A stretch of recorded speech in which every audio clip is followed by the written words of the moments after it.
Hello guys, स्वागत है आपका एक और सुपर कंपैरिजन वीडियो में। जहां आज मैं डेथ एंट्रोपी यानी डार्क साइड को एसगार्ड के ऑलफादर ओडिन को मैड टाइटन थैनोस के अगेंस्ट कंपेयर करने वाला हूं। जहां इन तीनों के मूवीज वाले वर्जन्स की मैं बात करूंगा।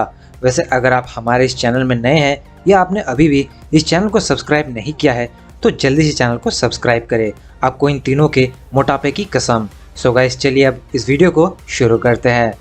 डार्क साइड जो एपोकलिप्स का रूलर है वो इमेंसली पावरफुल कैरेक्टर है जो न्यू गॉड होने की वजह से सुपर स्ट्रेंथ पोसेस करता है, जो अपने अंकल स्टेपन उल्फ से भी ज़्यादा पावरफुल था, जिस कारण सभी उसके सामने सर झुकाते हैं। वेल एक यंग डार्क साइड या कह लीजिए उक्सास अमेजोन्स, एटलांटियंस या ह्यूमन से भी ज़्यादा पावरफुल था सिवाय जियूस और एरिस के, जिस कारण सभी रेसेस को एक होना पड़ा डार्क साइड को रोकने को। मगर तब भी वो बहुत स्ट्रांग था, जिसके एक ही हिट ने कोसों दूर तक जमीन को आग में बदल दिया। या उसका एक ही हिट 10 से 12 लोगों को इजीली उड़ाने के केपेबल था। या लैंटर्न एलन गुर के पावर ब्लास्ट को इजीली झेल गया वो, या कुछ ही हिट्स में डार्क साइड उसका काम तमाम कर चुका था। वैसे ही वो ओल्ड गॉड जियूस के लाइटनिंग ब्लास्ट से बच गया, या एटलांटियन किंग के ट्राइडेंट की शॉक वेव उसका कुछ भी नहीं बिगाड़ पाती है, जो उसके इमेंसली पावरफुल ड्यूरेबिलिटी को शो करता है।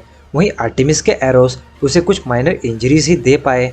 वेल इन सारों के अटैक्स के साथ वो एरिस के एक्स के किलर हिट को लेता है, जिससे वो ज़रूर कुछ घायल हुआ प्लस बेहोश हुआ, मगर वो मरा नहीं। वहीं बैटल के दौरान ये भी दिखा कि उसके रिफ्लेक्सेस, एजिलिटी या उसके बॉडी मूवमेंट्स कितने क्विक और फास्ट थे, जो उसको एक स्ट्रॉन्ग और इमेंसली हाई स्किल फाइटर्स की तरह शो करता है। प्लस एट द एंड उसके पास ओमेगा बीम्स आ गई, जो कि उसे नेक्स्ट लेवल का पावरफुल कैरेक्टर बनाती है। वेल उसकी झलक एटलांटिस में दिखी, जहां उससे और उसके बीम से बचा नहीं जा सकता है। यहाँ तक पानी भी बॉयल हो चुकी थी उसके बीम्स के कारण।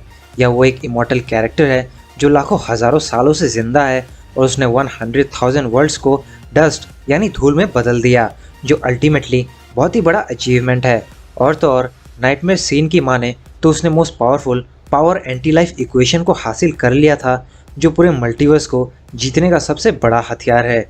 यहाँ तक कि मैन ऑफ स्टील को भी वो अपने कब्जे में ले लेता है। दूसरी तरफ ऑलफादर ओडिन या ओडिन बोर्सन एसगार्ड का रूलर है और 9 रियम्स का प्रोटेक्टर है, जिसने पूरे 9 रियम्स को जीता हुआ है।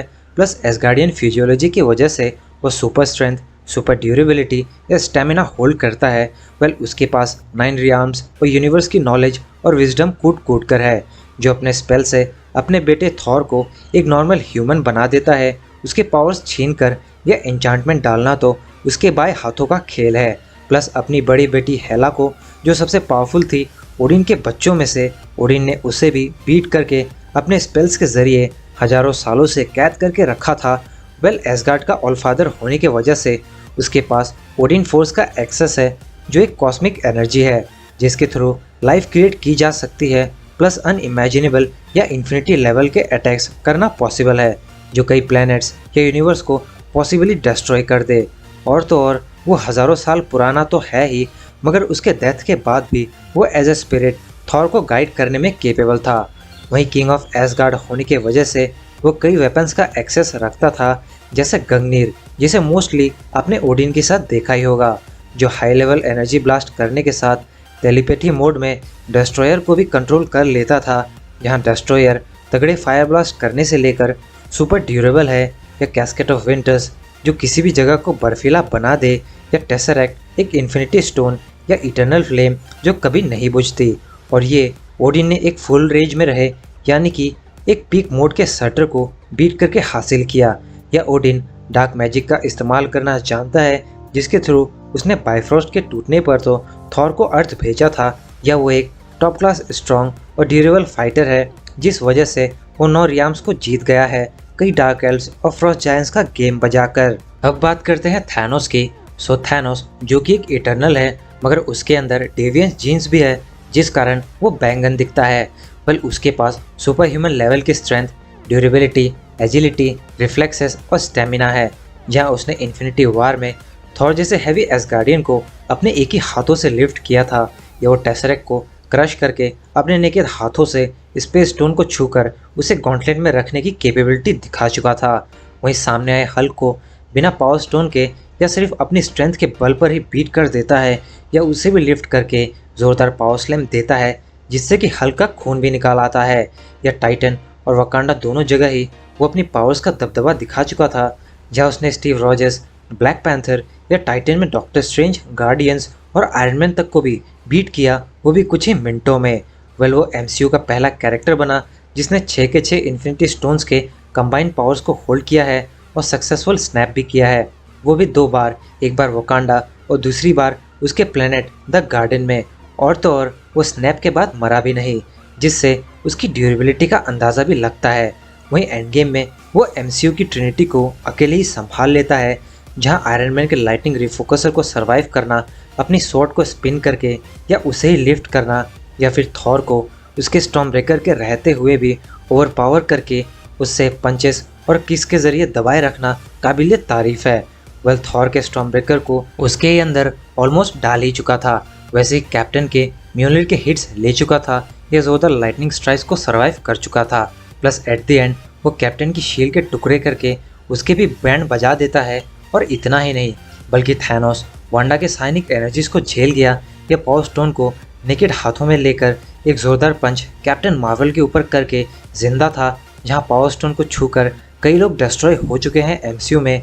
यहाँ तक कि थैनोस थॉर के लाइटनिंग, स्टॉर्म ब्रेकर हिट या टाइटन में आयरन मैन के कई माइक्रो मिसाइल्स या नेब्यूला का जोरदार प्लेन हिट और इस पिलर के स्ट्राइक से भी बच गया, बल्कि उसका बस एक ही बूंद खून निकला या थॉर के डेडली हिट से भी वो बच निकला। सो गाइस, अब बात करते हैं रिजल्ट्स की। तो एपोकलिप्स का रूलर डार्कसाइड या एसगार्ड का किंग प्लस ऑलफादर ओडिन और मैड टाइटन थैनोस, ये तीनों ही बहुत ही पावरफुल कैरेक्टर साबित हुए हैं, जहाँ डार्कसाइड को हराने को पूरी अमेजोन और एटलांटियंस, लैंटर्न और सभी कबीलों को एक होना पड़ा, जबकि वो अपने फुल पोटेंशियल में भी नहीं था। वहीं ओडिन ऑलफादर है जो ओडिन फोर्स, एन्चांटमेंट स्पेल्स या कई वेपन्स और नॉलेज और विजडम होल्ड करता है। यहाँ तक कि ओडिन थॉर से भी ज़्यादा पावरफुल है। दूसरी तरफ थैनोस की फाइटिंग स्किल्स के सामने एमसीयू में हल्क भी टिक नहीं पाया या सॉर्सरर सुप्रीम डॉक्टर स्ट्रेंज भी काम नहीं आए। यहाँ तक कि वो इन्फिनिटी गॉन्टलेट को कंप्लीट करके एक गॉड बन गया जिसके ऊपर कोई नहीं है, सो वो भी बहुत ही पावरफुल दिखा। लेकिन गाइस, ओडिन एक स्काई फादर है जो सेलेस्टियल्स के नीचे आते हैं, वहीं डार्कसाइड एक न्यू गॉड है जो ऑल गॉड से कम पावरफुल है, जैसे जियोस। यहाँ तक कि टाइम स्टॉप जैसे चीज़ें डार्कसाइड और थैनोस दोनों पर ही लागू होती है, वहीं ओडिन इसके परे है।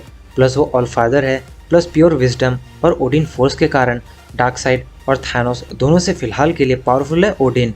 वहीं अगर डार्कसाइड एक ऐसे थैनोस के अगेंस्ट है जिसके पास इन्फिनिटी गॉन्टलेट मौजूद नहीं, तो बिल्कुल डार्कसाइड विनर होगा। मगर अगर इन्फिनिटी गॉन्टलेट थैनोस के पास है और वो डार्कसाइड से मार्वल यूनिवर्स में लड़ता है, क्योंकि डीसी यूनिवर्स में इन्फिनिटी गॉन्टलेट काम नहीं आती है, तो थैनोस विनर होगा।